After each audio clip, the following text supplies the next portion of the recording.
Shalom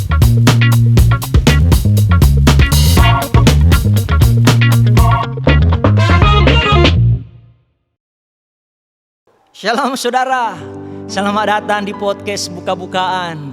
Yuk kita bawa kehidupan kita malam hari ini, kita menyembah Tuhan, kita memuji Tuhan, Raja di atas segala raja.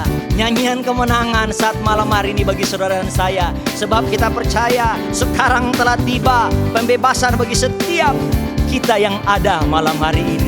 Sama-sama kita nyanyikan pujian ini saudara. Haleluya. Yuk kita nyatakan, sekarang telah tiba.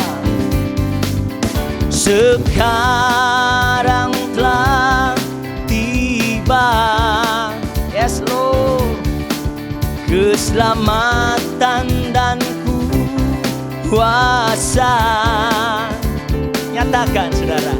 Dan pemerintahan Allah kita, kuasa yang diurapinya, karena telah dilemparkannya para pendakwa kita.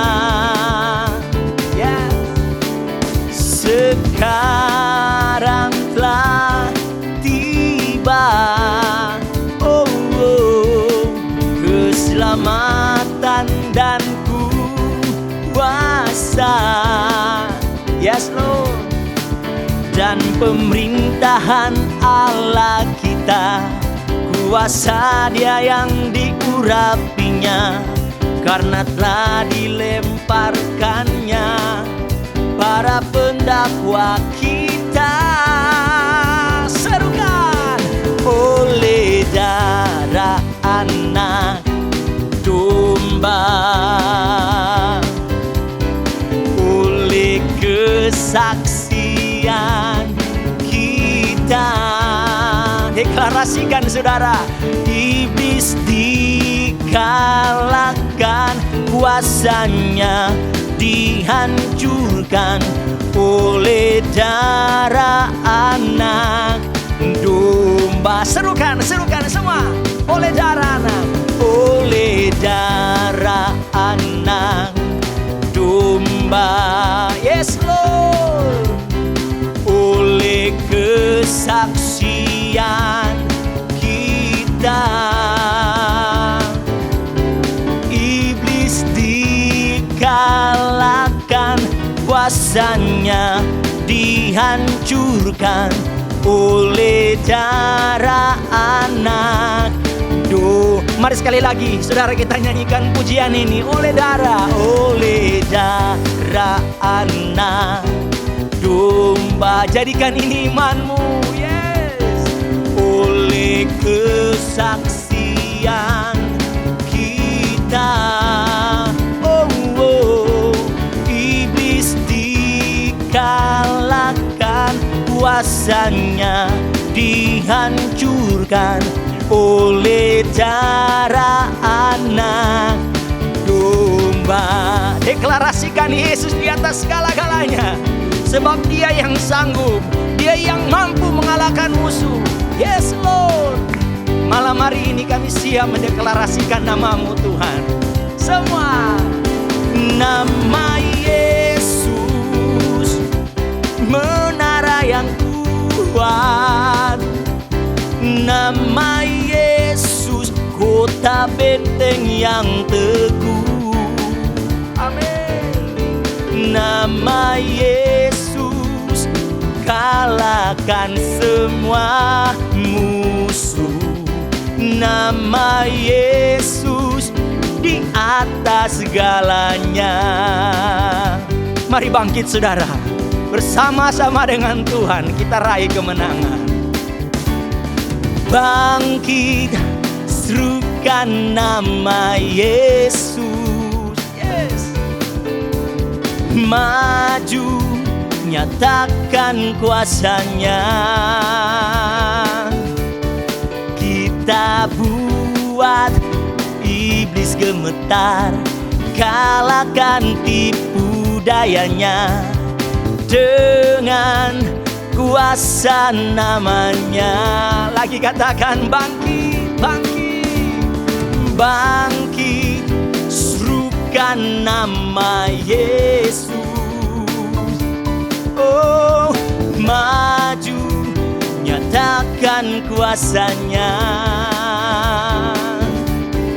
Kita buat iblis gemetar, kalahkan tipu dayanya dengan kuasa namanya. Serukan nama Yesus, nama Yesus, menara yang kuat. Nama Yesus, kota benteng yang teguh. Oh, oh, nama Yesus, kalahkan semua musuh. Nama Yesus di atas segalanya. Nama Yesus, nama Yesus di atas segalanya. Katakan nama Yesus, nama Yesus di atas segalanya. Di sorak-sorak kemenangan malam hari ini, saudara, sebab kita percaya Tuhan sudah menang. Haleluya.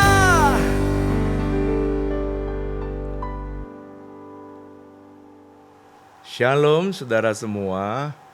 Kembali lagi kita ada di acara podcast Buka-Bukaan. Kenapa kita sebut nama Buka-Bukaan? Supaya bisa belajar lebih dalam. Dan hari ini kita akan membahas sesuatu yang penting yang sering menjadi pembicaraan bagi banyak orang Kristen, ya, yaitu area dark side, area yang gelap dari setiap kehidupan. Berapa banyak anak-anak Tuhan yang ternyata terlibat dalam kuasa gelap. Nah, hari ini saya bersama dengan narasumber yang luar biasa. Siapa dia? Adalah Pendeta Bebas Pinem. Selamat malam, Pak. Kenapa Pak Pinem? Karena Pak Pinem ini yang saya tugasi melayani banyak orang-orang yang terikat dengan kuasa gelap. Nah, bolehkah Pak Pinem hari ini, selamat malam Pak Pinem. Malam Pak Wiryo. Bolehkah malam ini coba Bapak cerita asal-usulnya dulu gimana sih, boleh perkenalan ya. Lalu kemudian gimana Bapak dulu pertama kali kenal dengan kuasa gelap, lalu kemudian gimana terlepas gitu ya, terus kemudian kok bisa senang sekali sih pelayanan dengan kuasa gelap gitu. Silakan Pak. Terima kasih Pak. Kalau boleh jujur Pak, saya memang anak seorang dukun Pak. Oh, anak dukun? Iya Pak. Wow.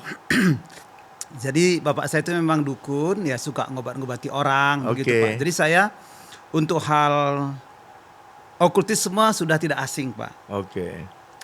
Nah sampai akhirnya saya di umur 17 tahun bertobat dengan bapak saya dan ibu saya jadi orang Kristen Pak. Oke. Nah setelah itu yang dukun ini bapak asli atau Pak D atau? Bapak asli Pak. Orang tua berarti? Orang tua ya? Pak. Oke. Iya. Setelah bertobat mulailah sungguh-sungguh dalam Tuhan Pak. Dan saya itu sungguh-sungguh bertobat itu ketika saya di Bandung dulu Pak. Kuliah? Lagi udah masuk perusahaan, saya lagi training di sana. Jadi saya ketemu dengan orang membimbing saya Pak. Untuk bisa sungguh-sungguh dalam Tuhan. Dan seterusnya akhirnya sampailah saya di GBWTC Pak. Oh, dari Bandung terus kemudian? Ya, pindah ke Jakarta, pindah ke Tangerang. Akhirnya saya melayani di GBWTC Serpong. Yang gembalailah Pak Wiryo sendiri Pak. Dan saya ingat dulu waktu itu saya kan dulu sebagai ini Pak, ketua departemen doa ya Pak, ibadah raya gitu.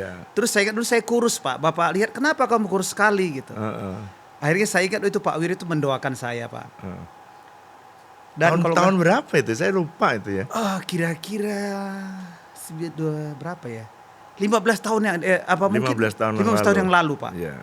Saya ingat Bapak doakan, kita dulu masih di Ruko 866 Pak. Iya, iya, iya. Bapak doakan, ada istri saya di situ. Dan Bapak catat berapa jumlah setan yang lari Pak. Kok salah 66 Pak. Oh gitu ya? 66. Iya, iya. Dan iya, saya ingat iya. Bapak itu lepasnya 3 kali Pak. Iya, iya.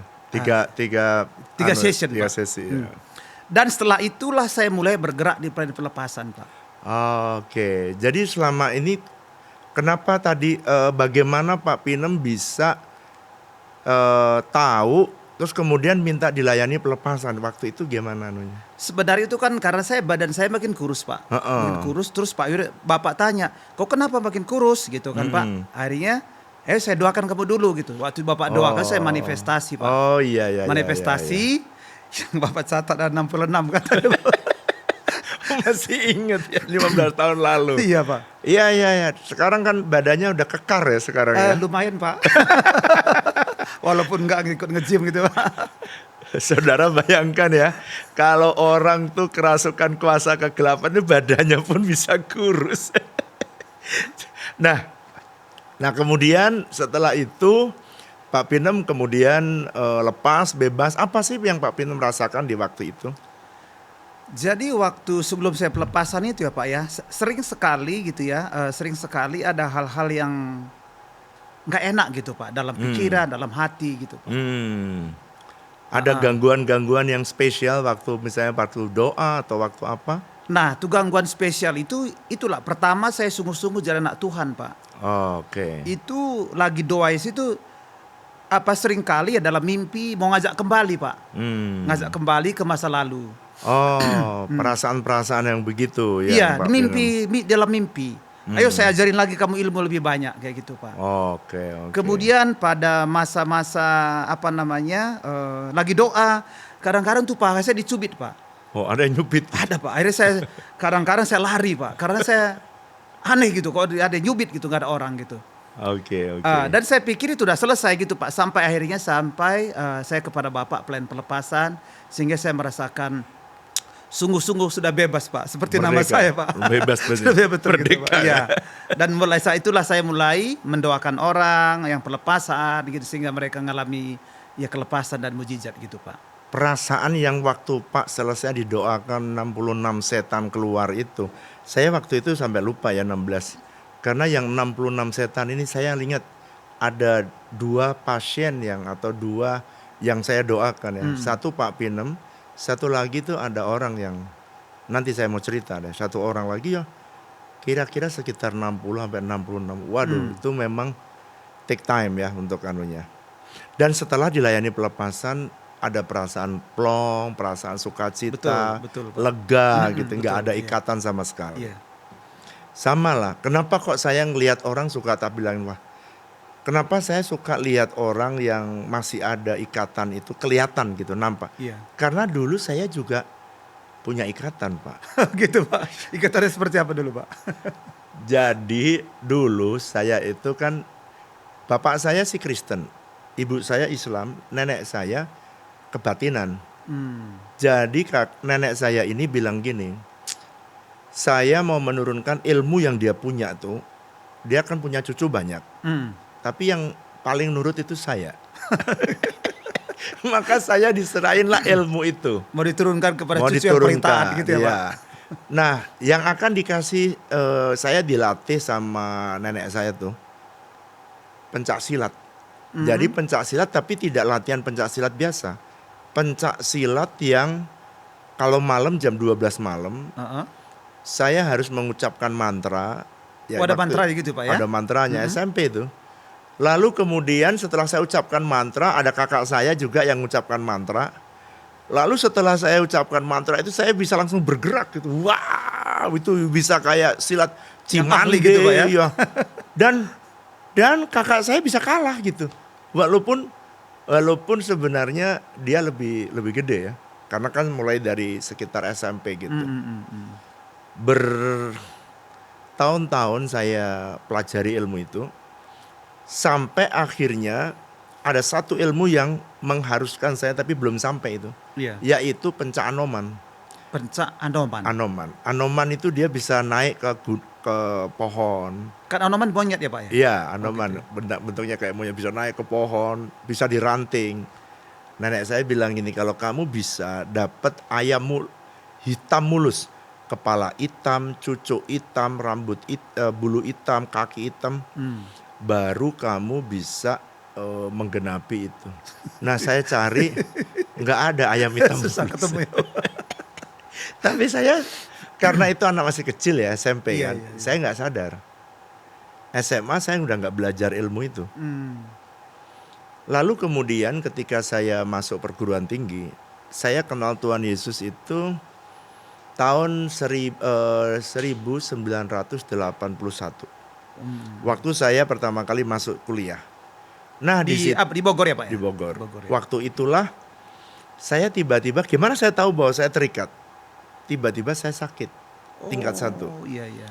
Ketika saya sakit tingkat 1, kira-kira 2 bulan atau 3 bulan baru masuk. Lalu orang tua saya suruh saya pulang. Setelah dioperasi, karena dokter bilang ini semua karena apa? Ini semua karena ada penyakit yang namanya hernia. Oh. Lalu kemudian orang tua saya bawalah ke rumah sakit, ya. Lalu saya dioperasi. Ketika dioperasi, dokter yang bilang saya hernia tadi, hernia itu kan ada usus yang keluar dari sekat Iya. rongga badan itu. Iya iya. Dilihat nggak ada yang robek, usus nggak ada yang keluar, semuanya bagus. Dokternya kaget dan pada waktu itu orang tua saya dipanggil, Bu maaf ya, ternyata anak bapak, anak ibu ini tidak ada sakit hernia, Gitu ya. tapi udah kadung dibelah. Pak. Operasi ya. Wah orang tua saya itu agak kecewa, kesel ya. Udah kenapa kok tadi diagnosnya kok bisa, udah 2 dokter dan berkata sama. Makanya orang tua saya bilang bedah. Ketika dibedah ternyata tidak ada sobek dan tidak ada hernia. Iya. Lalu orang tua saya bilang ya udah tutup lagi. Setelah itu ditutup. Setelah ditutup ternyata sakitnya masih sakit. Nah saya pulang ke rumah. Ketika saya pulang ke rumah saya masih ingat ada seorang pendeta yang gembala dari orang tua saya yang ke gereja. Iya. Namanya Pendeta Joyo Hadikusumo. Nah Mbah Joyo ini, kalau saya panggil Mbah Joyo karena udah tua. Dia ini tuh ahli pelepasan. Oh, oke. Ya, walaupun dia gembala GITJ, tapi dia pelayanan pelepasan. Iya, iya. Waktu saya didoakan, wah ternyata ada roh ya, saya marah, saya manifestasi, ada roh yang sangat tinggi, dan kemudian roh ini tuh mencengkeram bagian bawah perut saya. Iya. Iya. Dan itulah yang ternyata menyebabkan sakit. Pada waktu saya dilayani pelepasan, wah gulung-gulung. Makanya saya senang layani pelepasan di awal-awal, kenapa? Karena memang saya ada di dunia gelap ini udah lama. Sejak SMP bayangin Pak. Berarti pengalaman juga ya Pak di masa lalu Pak ya. Bukan dari nenek sih. Dari nenek ya. Terus akhirnya saya bersih dan sakitnya hilang sama sekali. Otomatis langsung hilang Pak. Sama sekali. Wah luar biasa. Jadi itulah keyakinan saya mengenal Tuhan dengan sungguh-sungguh, bahwa setan tidak senang ketika kita sungguh-sungguh. Iya. Nah, makanya orang Kristen yang mulai sungguh-sungguh, Iya. kalau dia ada ikatan, pasti ada gangguan. Nah, seperti tadi Pak Pinem kan. Betul, betul, Nah, betul. Iya. Pak Pinem kan mulai ada gangguan lah, ada yang nyubit lah. Kalau saya ada sakit lah. Iya. Itu artinya Tuhan kasih sign bahwa di tempat itulah kamu harus berurusan. Nah, gitu. Oke, Itu iya, sebabnya iya. kita dilepaskan oleh Tuhan ya. luar Pak biasa. Pinem dilepaskan Iya. oleh Tuhan. Nah, sekarang kalau kita mau tanya cerita ya. Bagaimana Pak Pinem akhirnya tertarik dengan pelayanan pelepasan? Jadi awalnya pun tanpa disengaja ya Pak. Hmm. Ada orang minta didoain gitu ya Pak. Tiba-tiba kok malah manifest gitu. Oh. Saya pulang ke kampung gitu, saya doain kakak saya langsung manifestasi gitu. Loh, saya pikir sepertinya saya ini punya kuasa untuk artinya dari Tuhan maksud saya, bukan Tuhan pakai hidup saya untuk untuk ngelepasin banyak orang, Pak. Dan memang ternyata kan dulu kan juga saya kan masih ya bergaul lah, walaupun nggak menekunin tapi tidak buta-buta banget yang tentang okultisme. Nah sehingga pokoknya sejak Bapak lepaskan saya itu, kemudian saya mulai doakan beberapa orang begitu Pak ya. Kok banyak orang manifestasi dan mereka dilepaskan gitu Pak. Nah dengan begitu saya sejak saya itu saya tertarik dengan seperti itu Pak. Pelepasan, ya? Saya melihat orang itu dilepaskan gitu, saya senang gitu, saya bahagia gitu Pak. Iya, ya. Jadi karena Pak lihat manifestasi kuasa Tuhan ya. Iya. Saya masih ingat ini salah satu doa saya Pak dulu. Saya masih ingat dulu pertama kali saya lulus dari mahasiswa, saya kan kerja di Tangerang. Iya. Di Tangerang ini banyak sekali setan. Gimana saya bisa tahu banyak sekali setan? Saya melayani di perusahaan. Ya pada waktu itu saya kerja toh. Iya, iya. Setiap kali ada perusahaan yang karyawannya kerasukan, maka saya ini dipanggil Pak. Gitu ya, Pak. Jadi Ghostbuster. Tapi waktu itu saya belum kenal Pak Pinem. Karena kita masih kerja sendiri. Pak Pinem masih belum ketemu saya. Dan salah satu, jadi saya tuh doain kayak di Panarup gitu ya. Dia punya meja sembayangan. Sehingga setiap kali ada sembayangan, ada yang kesurupan. Nah waktu kesurupan mereka panggillah saya. Karena kan mereka tahu saya sering pelayanan pelepasan. Nah saya tuh pernah berdoa Pak. Tuhan, ini kalau setiap malam saya dipanggil untuk pelayanan pelepasan. Ini rontok badan ini. Karena bisa jam 12 malam tuh ada orang oglek garasi. Oglek garasi. Dan pada waktu itu saya melihat banyak sekali orang-orang yang kerasukan. Jadi kalau orang kerasukan itu kan, Pak tahu ya, keluarganya kan ketakutan. Betul. Jadi saya bisa kadang-kadang jam 12 malam dipanggil. Besok paginya bisa jam 1 dipanggil. Hanya gara-gara orang kerasukan. Jadi ada yang sip 2 kan malam. Sip 3 ya pagi lah Pak. Jadi saya ngelepasin orang-orang di pabrik itu banyak sekali. Iya. Nah ini salah satu, sebenarnya Pak Pinem ini adalah salah satu jawaban doa. Saya bilang gini sama Tuhan. Tuhan, kalau begini aku butuh orang-orang yang bisa saya muridkan, saya bisa latih, saya bisa impartasi. Dan akhirnya Tuhan boleh mengimpartasikan kuasa yang Tuhan telah berikan dalam hidup saya. Iya. Nah, makanya muncul ada Pak Pinem. Terima kasih Pak. Saudara, sebelum kita lanjutkan tanya-tanya cerita tentang kuasa gelap, ilmu hitam ya, kita mau menjawab beberapa pertanyaan netizen yang masuk di dalam IG kita ya. Apa sih pertanyaannya? Ini pertanyaan pertama adalah, Pak, papa saya dulu terikat dengan ilmu hitam dan suka pergi ke gunung-gunung. Sekarang papa saya seperti menderita, susah meninggal. Saya mau tanya, apakah ada karma yang turun ke saya ya Pak? Sekarang saya sendiri sudah lahir baru di dalam Tuhan. Wah, silakan Pak Pinem jawab dulu. Oke, jadi setiap apa yang kita minta kepada iblis selalu ada konsekuensi. Gak ada yang makan siang gratis. Jadi kelihatannya waktu dia ke gunung minta mungkin pesugihan atau apa gitu, itu pasti ada konsekuensi. Jadi iblis tuh gak pernah memberikan sesuatu yang gratis. Selalu ada bayaran.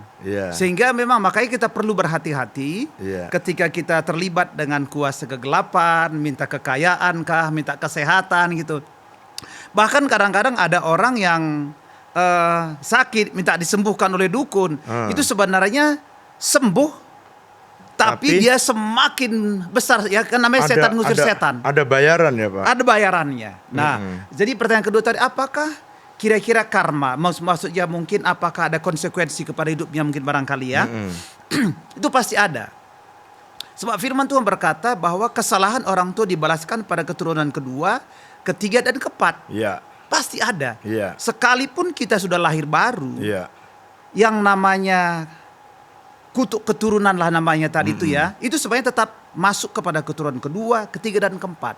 Nah sehingga saran saya sebenarnya buat yang bertanya tadi, harusnya dia kalau menurut saya tetap perlu lakukan plan pelepasan, Pak. Oke. Supaya mereka betul-betul merdeka gitu. Sebab ketika orang itu diterima Yesus, yang diselamatkan dibebaskan rohnya. Tetapi ikatan yang namanya kuasa kegelapan ada di area jiwa. Iya. Makanya perlu dilepaskan gitu, Lepasan. begitu, Pak. Iya. Jadi saudara yang bertanya, ya. Jadi yang pertama, apakah Bapak itu susah mati ya, susah Iya, meninggal? meninggal. Ya. Itu ada ikatan? Ya ada. Saya pernah mendoakan nenek saya, ya waktu itu dia nggak bisa mati Pak, karena banyak ilmunya Pak. Jadi setan tuh ngikat gitu Pak, Ngikat, nyawanya ya. gitu ya. Lalu kemudian dia bilang, nah saya nggak bisa mati kalau kamu nggak doain. Lalu saya doain, meninggal. Jadi benar ya, saudara yang tanya ini, papamu bisa nggak bisa didoakan? Doakan. Lalu seperti tadi jawaban Pak Pinem bahwa Pak gimana saya udah lahir baru, dosa itu turun nggak? Bisa turun. Oleh karena itu perlunya ada pelayanan pelepasan ya saudara. Gimana caranya? Ya udah datang nanti diisi dan timnya Pak Pinem akan melayani saudara untuk pelayanan pelepasan. Ya saya rasa cukup bagus jawabannya dan sangat jelas. Sekarang pertanyaan kedua. Pak, saya mau tanya, kalau kita sering dapat mimpi didatangi orang-orang yang sudah meninggal berkali-kali, apakah benar itu orang-orang yang meninggal mendatangi kita atau itu ada suatu pertanda yang lain, Pak? Coba silakan Pak Pinem. Jadi iblis itu sebenarnya tidak bisa masuk ke dalam hidup kita. Iya. Kalau tidak ada pintu. Iya. Selalu ada pintu, baru iblis masuk. Dan iblis selalu mencari pintu untuk masuk dan mencari kesempatan untuk masuk dalam kita. Jadi kalau kita sering bermimpi didatangi oleh orang-orang meninggal, itu berarti kita masih ada aksesnya, ada pintu. Nah mungkin pintu itu bisa berupa dosa kita, mungkin dosa masa lalu, begitu ya, yang belum diakui Bisa gitu ya. Bisa ikatan masa lalu semua. Itu bisa membuat itu iblis bisa masuk dalam hidup kita. Nah, kemudian apakah benar orang yang kita kenal yang sudah meninggal mendatangi kita? Kita harus paham Alkitab bahwa orang mati sudah tidak bisa berhubungan dengan orang hidup. Iya. Tidak ada jalan sama sekali. Iya. Jadi kalaupun kita sepertinya dalam mimpi kita orang yang kita kenal kah, orang tua kita kah, atau siapakah, itu saya bisa pastikan itu bukan orang yang kita itu kenal sesungguhnya, tapi itulah iblis yang mengambil rupa menyamar Pak, seperti orang yang kita kenal, kira begitu Pak. Ya. Nah jadi yang datang kalau saudara lihat pengalaman Saul ketika dia pergi ke tukang tenung memanggil Samuel, itu yang keluar bukan Samuel, yang keluar adalah roh jahat yang menyerupai Samuel. Yes. Ya, oleh karena itu saudara ya, kalau mimpi-mimpi yang aneh-aneh, saudara perlu pelepasan. Dulu nih tak ceritain ya. Dulu ada orang yang setiap hari, saya masih di gereja GKI ya waktu itu ya. Tapi saya udah pelayanan pelepasan karena saya sudah bertobat sejak saya mahasiswa. Lalu kemudian ada orang, saya masih ingat tuh, namanya Tambio, saya masih ingat. Dia datang, dia bilang, "Mas, saya ini kok dikejar maling, dikejar anjing, ditempelengin orang, dikejar orang mati.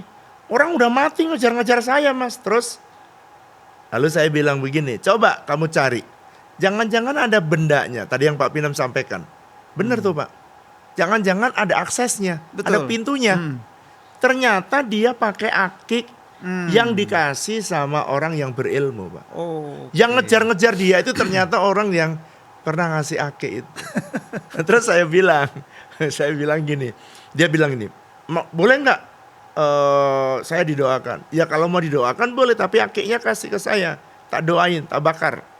Begitu didoakan dibakar, hilang gitu Pak ya. Iya. Jadi dia tidak dikejar-kejar lagi. Betul. Emang kuasa gelap itu ya menjengkelkan memang. Iya. Jadi Kan tidak ada iblis, tidak ada yang baik, Pak. iya benar ya. Suka menipu dia ya. Suka bohong dia. Makanya dia disebut pembohong. Betul. Saudara ya, makanya Yesus bilang kamu nih iblis tuh bapak pembohong. Suka bikin orang kacau, suka bikin orang yang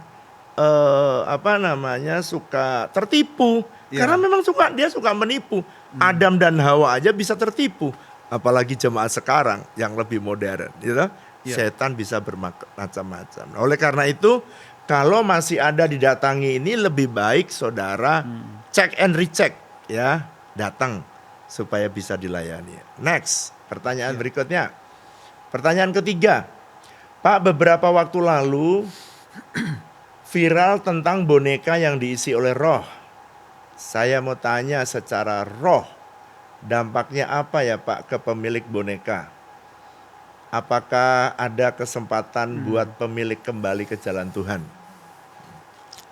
Gimana tuh Pak Pinem tuh? Ya. Waktu mungkin kita belajar sejarahnya dulu. Waktu Lucifer diusir dari sorga, dia dilemparkan ke bumi. Dia tidak punya tempat tinggal. Dan roh itu bisa dipastikan dia tidak punya tempat tinggal. Sehingga iblis selalu mencari tempat tinggal. Nah, tempat tinggal yang paling nyaman buat dia lah manusia, Pak. Jadi kalau dia tinggal di boneka, bisa saja tinggal di boneka. Jangankan di boneka, di mana-mana dia bisa tinggal. Nah, jadi maksud saya adalah bahwa bisa jadi memang roh itu ada tinggal di boneka. Nah, dampaknya kepada pemiliknya sudah pasti tidak baik, Pak. Karena dia selalu berhubungan, membangun hubungan dengan boneka dia. Sehingga secara secara alam roh, sebenarnya mereka sedang menuliskan satu kontrak ikatan. Banyak sekarang Pak artis-artis yang memelihara itu Pak, baby doll tuh. Betul. Tapi yang berisi, ada yang beli dari Taiwan, ada yang beli dari gunung, dari mana-mana dia beli. Nah, pertanyaannya dia adalah apakah orang itu bisa artinya kembali kepada jalan Tuhan? Selalu ada kesempatan. Selalu ada kesempatan. Ya, selama dia sadar bahwa apa yang dikerjakan itu salah gitu, Pak. Oke. Selalu kesempatan. Jadi sebenarnya caranya seperti Pak Wiro bilang tadi, bahwa ya yang cincin tadi ya dibuang cincinnya, didoakan, dibakar gitu. Maka otomatis kita sudah lepas gitu, Pak. Jadi kalau orang itu mau lepas, tapi orangnya harus mau.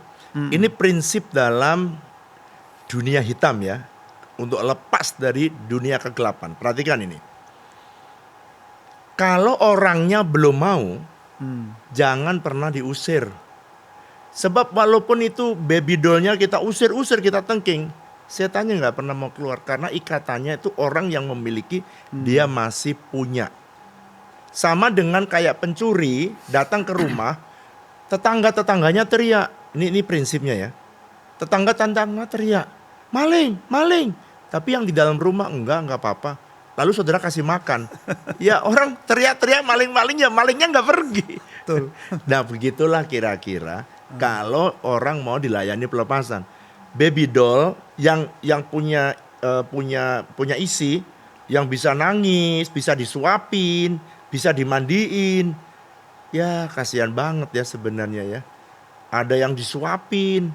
Dalam hati saya kenapa sampai disuapin ya. Nah ini perhatikan. Bisa nggak lepas? Bisa kalau orangnya mau lepas. Ya.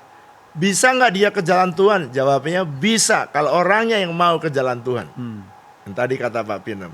Tapi kalau orangnya nggak mau, saudara mau usir-usir, saudara buang malah orangnya nanti setannya ngejar-ngejar saudara. Saya masih ingat ada orang yang buang keris, dikejar-kejar sama setan saudara. Jadi yang penting orangnya mau lepas, orangnya mau bebas, baru orang itu bisa kembali ke jalan Tuhan. Oke, jelas ya pertanyaannya ya.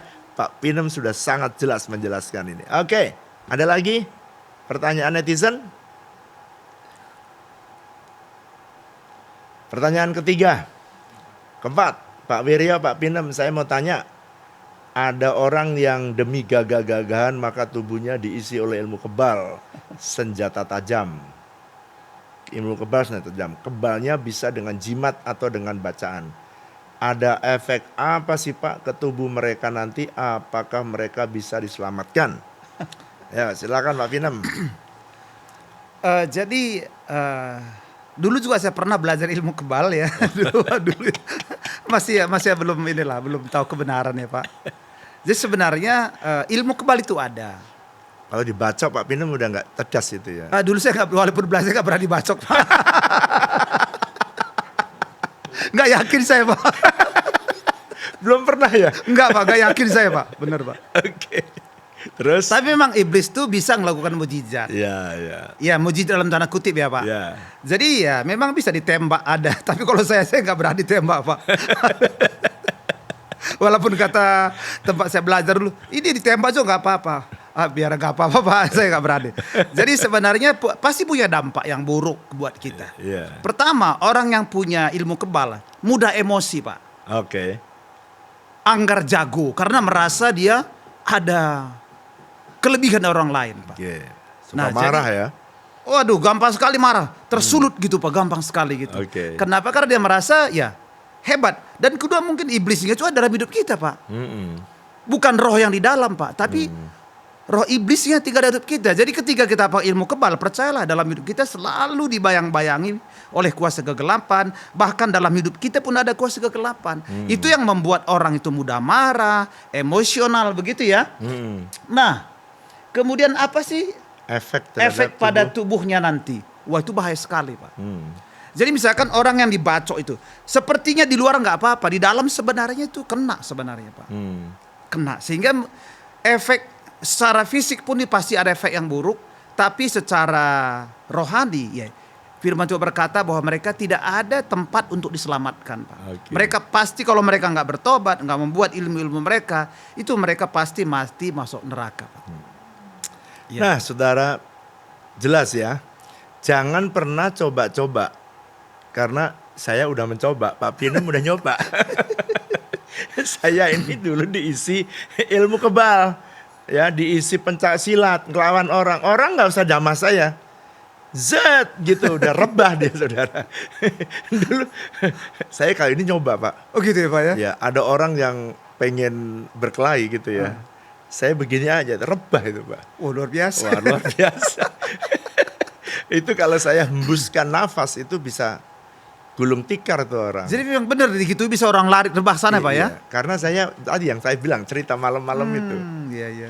Tetapi jadi akhirnya resikonya apa ke tubuh? Ada. Resikonya ada tadi. Saya kena hernia, kena sakit bolak-balik saya itu sakit itu hampir tiap bulan, Pak.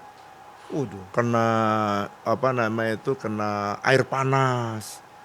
Saya jatuh ini. Waduh. Saudara jangan main-main ya. Orang yang sudah pernah ilmu kebal atau ilmu-ilmu yang lain masuk dalam tubuh. Pada waktu saudara mau sungguh-sungguh, kecuali kalau saudara terus menghilang masuk neraka yang tadi Pak Pinem bilang. Tapi kalau kau mau sungguh-sungguh, bayar harganya mahal. Saya itu sakit ya, saya masih ingat waktu ibu saya tuh sampai bilang gini, kalau kamu masih bisa hidup, wah itu kasih karunia. Karena orang tua saya itu hampir tiap bulan Pak saya masuk sakit terus ya. Masuk rumah sakit Pak. Saya pernah jatuh, nggak ngapa-ngapain, jatuh pramuka, 3 tulang rusuk saya patah.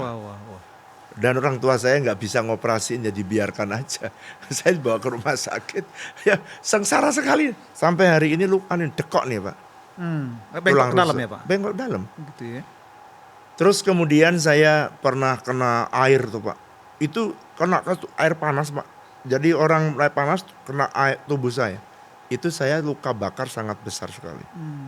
Hampir mati. Jadi berulang kali setan itu mencoba untuk saya ini bisa mati. Jadi memang ini resikonya besar sekali. Kayak tumbalnya mungkin Pak ya? Betul.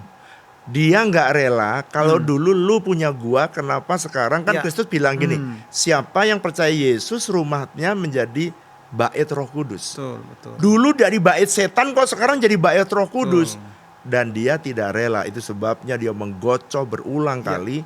Dan akhirnya kapan saya selesai? Ketika saya menyerahkan hidup saya sungguh-sungguh kepada Tuhan. Dan saya bersyukurnya karena saya dulu punya kakak pembina Iya. yang membimbing saya. Namanya Midas Simanjuntak. Iya, kenal ya. Pernah kenal ya? Kenal Pak, saya juga jadi muridnya dulu Pak. Iya ya. Pernah muridnya. Dia ngajarin saya dari awal dan dia doakan saya satu persatu. Dan dialah juga yang memperkenalkan saya masuk pelayanan pelepasan. Dan dia yang doain saya sampai tuntas, sampai bersih. Dan kemudian saya mulai melayani Tuhan. Dan saya mulai ngusir setan. Kalau ada, pertama kali ngusir setan siapa? Ya seperti dulu Pak Pinem melihat saya toh. Iya, betul. Selanjutnya Pak Pinem sendiri. Betul. Saya juga lihat dia gimana kalau dia ngusir setan, setan lari. Wah hebat sekali. Nah saya latihan. Dan sejak itulah saya mengenal Tuhan. Jadi netizen, ini ya jemaat yang dikasih Tuhan. Saya mau beritahu, jangan coba-coba. Kita ini dulu lakukan itu karena orang tua kita nggak kenal Tuhan. Kalau kayak Ike Nikanor ya nggak mungkin belajar begitu. Kenapa? Ya nggak mungkin. Kita dulu itu nyari-nyari sendiri, mau kebal-kebal sendiri, mau kuat-kuat sendiri. Jangan ya. Tapi kalau saudara ada yang senasib kayak kita nih, kayak Pak Pinem, kayak saya, maka saudara harus dilayani ya. Dan gereja kita GBIWTC memang salah satu pelayanannya adalah pelayanan pelepasan, mengusir roh jahat, roh setan yang melekat dalam diri manusia. Ya, satu lagi. Silakan. Pak Wiryo, Pak Pinem, waktu orang Kristen dilepaskan dari ilmu gaib, jimat, kerasukan roh jahat, mereka kan terlepas nih Pak. Nah, saya mau tanya, apakah bisa mereka kemasukan lagi hal-hal yang begitu? Wah, itu pertanyaan yang sering berulang-ulang Pak. Jadi orang sebenarnya tidak perlu pelepasan itu berulang-ulang. Ya. Jadi waktu seseorang itu terikat, dalam hidupnya terisi oleh roh jahat. Nah begitu diusir, dia pergi. Ini kosong Pak. Waktu kosong ini firman Tuhan berkata, jangan biarkan rumah itu kosong. Nah kalau dia kosong, Alkitab mencatat bahwa dia akan memanggil 7 orang lagi roh jahat. Jadi sebenarnya maka keadaannya itu makin parah. Tadinya 1 ngikat, sekarang tambah 7, jadi 8 yang ngikat. Jadi keadaannya akan semakin buruk. Nah jadi apakah mereka bisa masuk lagi? Ya sangat bisa. Jadi selama kosong, nggak diisi dengan persekutuan dengan Tuhan, nggak banyak berdoa, memuji Tuhan, ya terikat lagi. Dan yang kedua, dia buka celah lagi Pak. Buka celah lagi. Berbuat dosa. Ingat bahwa iblis tidak mungkin masuk dalam hidup kita kalau tidak ada celah dan jalan. Gitu Pak. Ya. Nah, jawabannya sudah sangat jelas. Apakah orang itu bisa kemasukan lagi? Tergantung jawabannya ya. Tergantung. Kalau saudara setelah dipelepasan, kemudian saudara masuk TC 01, belajar pemulihan, ya pulih, gitu ya. Nah saudara nggak bisa dimasukin roh jahat. Tapi kalau saudara kemudian nggak diisi firman, nggak mau dimuridkan, nggak baca firman, nggak dengerin firman, apa yang terjadi? Kosong. Nah Yesus bilang kalau kamu kosong hatimu, setan yang pernah datang lihat lu kosong. Makanya saudara mesti dekat dengan Tuhan. Undang Tuhan Yesus tinggal dalam hatimu dan bersekutu dengan Tuhan dan mempercayai firman. Pada waktu setan mau datang, udah ada penghuninya. Siapa? Tuhan Yesus. Enggak berani dia datang. Tapi kalau saudara kosong, ya masuk lagi yang Pak Pinem tadi bilang. Pak bisa nggak masuk lagi kalau saya sudah sungguh-sungguh? Nggak bisa. Nggak bisa. Karena sudah ada Yesus tinggal di dalam hidup saudara. Itu sebabnya saudara tidak boleh tidak bertumbuh. Kristen itu jangan hanya ke gereja. Kristen itu tidak cukup hanya ke gereja. Kristen itu harus mengenal Yesus, bergaul dengan Yesus, dan mengalami kuasa Yesus. Amen. Itu sebabnya memang ada tahapannya. Karena itu sebabnya di gereja kita ada TC 01. Untuk apa? pemulihan, luka batin, pelepasan, ya, sakit hati, pelepasan apa, roh jahat, semuanya ada. Pemulihan hati Bapak TC01. Dan Pak Pinem salah satu pengajarnya ya Pak ya. Betul Pak. Khususnya di pelepasan ya. Betul. Pak Pinem selalu pelepasan. Kenapa? Waduh, begitu dipanggil altar call, saya lihat orang gelepar-gelepar, orang jerit-jerit, teriak-teriak. Kenapa saudara? Mengalami manifestasi kelepasan.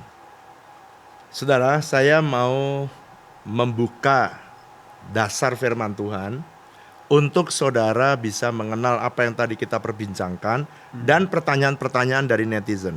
Mari buka bersama dengan saya Lukas pasal 13. Ayat yang ke-10. Yesus menyembuhkan orang sakit pada hari Sabat. Pada suatu kali Yesus sedang mengajar dalam satu rumah ibadat pada hari Sabat.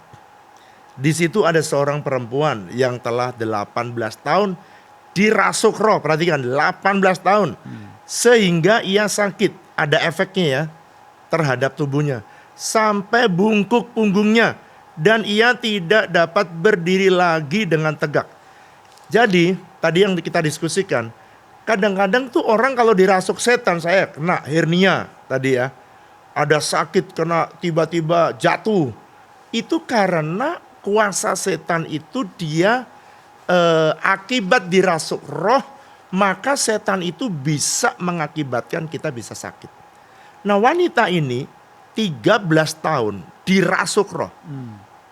Berarti cukup lama tuh. Kalau saya SMP 3 tahun, SMA 6 tahun. Saya hampir 7 tahun dirasuk oleh roh. 7 tahun. Kenapa saya 7 tahun dirasuk roh? Alasannya sederhana. Karena saya tidak mengenal kebenaran. Saya nggak mengenal Tuhan Yesus. Coba kalau dari dulu saya kenal Tuhan Yesus, ya nggak mau belajar pencak silat, saudara. Saya yakin ibu ini juga nggak tahu. Nah, tapi kita belajar, lihat ya. Kasihan sekali sampai punggungnya bungkuk. Tapi saudara kalau ketemu orang punggungnya bungkuk, jangan langsung bilang dirasuk roh jahat gitu, jangan. Itu ya, jangan gitu. Bungkuk itu macam-macam. Tapi orang yang dirasuk roh itu bisa bungkuk. Nah, pertanyaannya, kita lihat ayat berikutnya. Ketika Yesus melihat perempuan itu, ia memanggil dia dan berkata kepadanya, "Hai ibu, penyakitmu telah sembuh." Lalu ia meletakkan tangannya atas perempuan itu dan seketika, perhatikan, seketika berdirilah perempuan itu dan memuliakan Allah. Jadi waktu dia bungkuk, ternyata karena pekerjaan setan, dan waktu Yesus yang nggak kelihatan ya, nggak kelihatan ngusir setannya, nggak ada tulisannya. Tapi saya percaya setan itu diusir, lalu kemudian Yesus berkata, "Hai ibu, sembuhlah kamu." Nah sakit itu bermacam-macam saudara. Nanti di waktu yang lain kita belajar tentang sakit penyakit ya. Nah ini salah satu penyakit yang disebabkan karena masalah roh, kuasa gelap. Kalau dia bungkuk karena tulang belakangnya yang rusak, maka dia bisa dioperasi. Tapi kalau bungkuk karena ikatan roh jahat, maka dia tidak bisa dioperasi dan dia tidak bisa disembuhkan oleh dokter. Hanya orang yang punya karunia pelepasan atau orang yang melayani pelepasan. Atau orang yang bersedia dipakai Tuhan untuk melakukan pelepasan. Manifestasinya seketika langsung sembuh. Seperti saya waktu diusir seketika sembuh. Nah ada yang menarik, perhatikan. Saya mau ada sesuatu yang menarik. Ayat 13. Lalu ia meletakkan tangannya perempuan itu dan seketika itu berdirilah perempuan. Tegak langsung badannya. Wow. Tetapi kepala rumah ibadat gusar karena Yesus menyembuhkan orang pada hari Sabat. Lalu ia berkata kepada orang banyak, "Ada 6 hari untuk bekerja.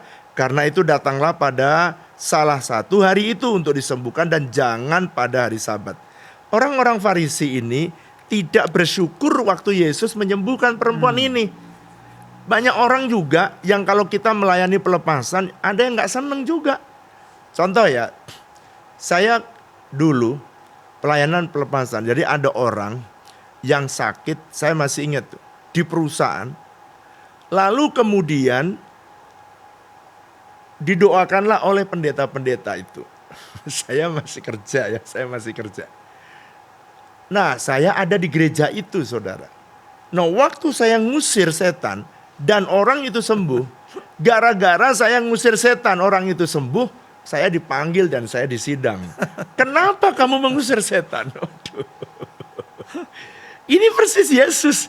Dan saya disidang gara-gara pelepasan. Saya disidang gara-gara menolong orang yang kerasukan. Dan orang itu kerasukan setan sedemikian rupa. Nah, pertanyaannya, nih ya, ada yang luar biasa. Ini perkataan Tuhan Yesus ini luar biasa. Tetapi Tuhan Yesus menjawab. Tuhan Yesus untung enggak kepahitan dengan perkataan itu. Hai orang munafik, bukankah setiap orang di antaramu boleh melepaskan lembunya dan keledainya pada hari Sabat dan kandangnya dari kandangnya dan membawa mereka ke tempat minuman? Nah, perhatikan ini. Bukankah perempuan ini yang sudah 18 tahun, bukan 13, 18 tahun diikat oleh iblis harus dilepaskan ikatannya? Karena ini garis bawahi, ia adalah keturunan Abraham. Ini catatan dari kitab Lukas, ia itu keturunan Abraham. Apa artinya? Artinya gini, keturunan Abraham itu lambang daripada orang percaya. Ternyata masih ada keturunan Abraham, keturunan orang percaya termasuk saudara dan saya biasa disebut keturunan Abraham. Orang Kristen juga bisa disebut keturunan Abraham. Loh, udah jadi keturunan Abraham, tapi kok masih ada juga yang terikat?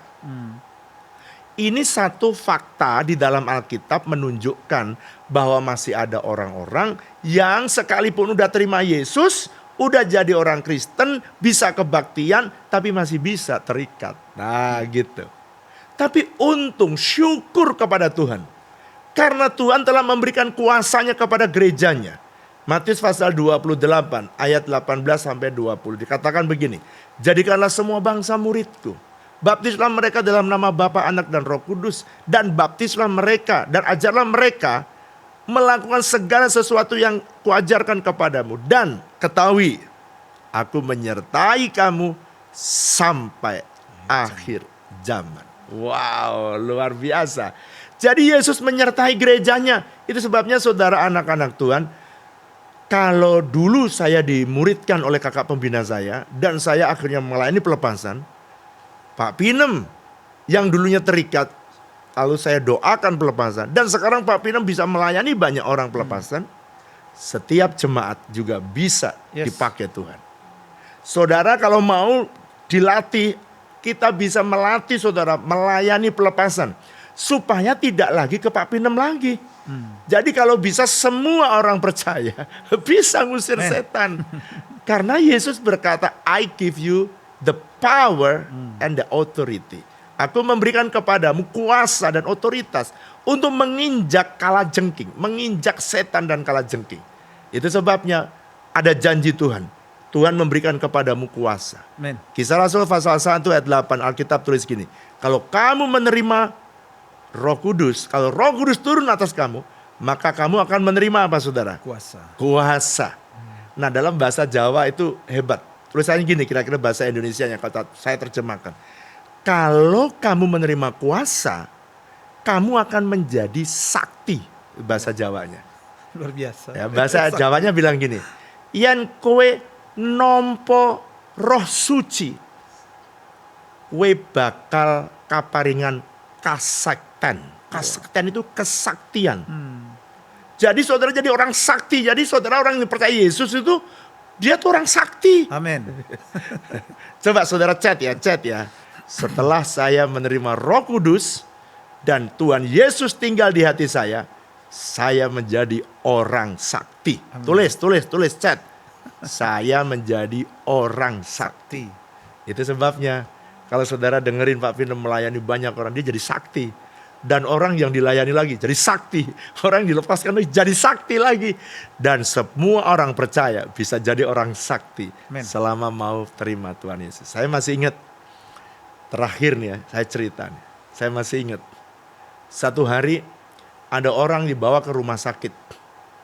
Lalu kemudian kata dokter harus operasi. Lalu kemudian dia ini ketua kersel atau ketua kelompok sel.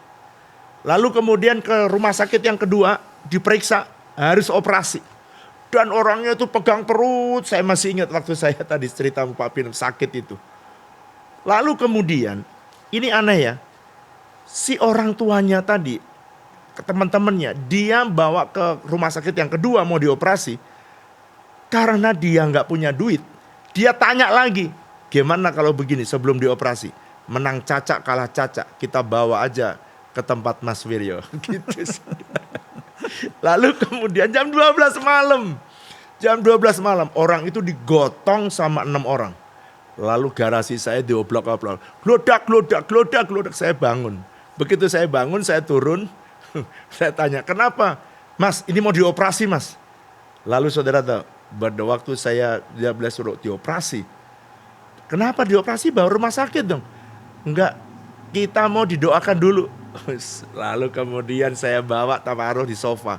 Sofa saya cuma satu-satunya sofa yang saya punya. Tidurlah dia, ditidurin. Matanya saya lihat. Begitu saya ambil gitar, baru saya nyanyi. Curahkanlah kuasa-Mu Tuhan. Saya nggak lagi pelepasan. Saya cuma mau berdoa sebelum dia dioperasi. Tiba-tiba matanya dia berdiri, duduk, dan matanya lihat saya. Begitu dia lihat, saya udah biasa melayani pelepasan. Jadi saya langsung tatap matanya. Karena sofa saya cuma satu-satunya. Saya tidak mau dia muntah di sofa saya. Lalu saya minta, sebentar nih tolong 6 orang ini gotong tolong ke tempat yang longgar. Supaya nggak muntah di tempat sofa. Karena waktu itu sofa cuma satu-satunya saudara. Dan dipakai dia lagi. Dia turun, begitu saya lihat saya langsung nyanyi. Curahkanlah, saya nak teruskan.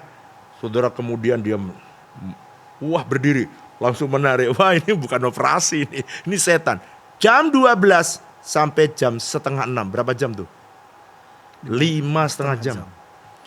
Saya masih ingat, satu setan, Pak Pinem tadi, 66 setan. Dia ini ingat saya, 66 setan, 7 sumur, dan yang terakhir yang paling sulit, dia bilang, saya tidak akan keluar. Siapa namamu? Saya tanya. Prabu Siliwangi. Waduh, waktu saya dengar itu. Udah terakhir, udah jam 5.30. Keluar kamu. Saudara orang itu langsung, cet! Perempuan. Cet! Keluar. Begitu keluar, saudara tahu. Langsung duduk. Dan tadi ya pembantu saya ngasih minum 6 orang. Tadi kasih minum teh semua, 7 termasuk saya. Begitu dia duduk, sembuh. 7 tadi diminum sama dia habis saudara. Serius itu? Serius. Habis. Saking dia lelah 5,5 jam. Yang haus bukan dia, saya juga haus. Tapi diminum dia semua. Dan dari situ saya belajar. Ternyata ada juga sakit yang diakibatkan oleh kuasa gelap. Ya, Pak Pinem tadi rasa sakit. Saya juga ngerasain sakit. Kenapa? Supaya tahu, peka, ini sakit nggak sembarang sakit. Saya berdoa kebenaran ini akan menolong saudara lewat buka-bukaan. Dan Pak Pinem akan berdoa untuk saudara yang punya ikatan. Pak Pinem akan berdoa untuk saudara. Silakan Pak Pinem. Oke, terima kasih. Mari kita berdoa sama-sama. Bapak terima kasih kami bersyukur kepadamu buat acara buka-bukaan hari ini tentang okultisme. Biarlah Tuhan lewat kebenaran hari ini, setiap anak-anak Tuhan tidak ada yang tertipu, tidak ada yang bisa membawa mereka ke hal-hal yang buruk dalam hidup mereka. Berdoa berikan kewaspadaan buat setiap anak-anak Tuhan, supaya mereka waspada atas setiap tawaran-tawaran si iblis yang kelihatannya menyenangkan, yang kelihatannya memberikan harapan, tapi semualah harapan-harapan yang palsu. Kami berdoa buat setiap anakmu malam hari ini, dimanapun mereka berada. Aku berdoa di dalam nama Yesus Kristus, biarlah semuanya dilepaskan dari segala ikatan-ikatan dari masa lalu, ikatan-ikatan dari kuasa kegelapan. Dan aku berdoa setiap anak-anakmu yang adalah keturunan Abraham, mereka semua dibebaskan dan dilepaskan dari segala kuasa-kuasa apapun. Terima kasih Tuhan, kami percaya lewat pelayanan kami hari ini Tuhan, banyak anak-anak Tuhan akan dilepaskan, Yes. banyak anak Tuhan akan dimerdekakan, Yes. sehingga mereka akan bertumbuh dan mengalami keserupaan seperti Kristus. Yeah. Terima kasih Tuhan, terima kasih, kami bersyukur buat acara malam ini, dan kami akan akhiri acara kami malam hari ini, dan kami mau terima berkat daripadamu. Mari angkat dua tanganmu saudara dan terimalah berkat Tuhan. Biarlah berkat kasih karunia dan damai sejahtera yang berlimpah-limpah dari Allah Bapa kita, kasih dan cinta dari Tuhan Yesus, persekutuan yang manis dengan Allah Roh Kudus, kiranya menyertai saudara sekalian mulai hari ini bahkan sampai selama-lamanya. Yang percaya sama-sama katakan, Amin. amin. Sampai jumpa di mesbah doa berikutnya. God bless you.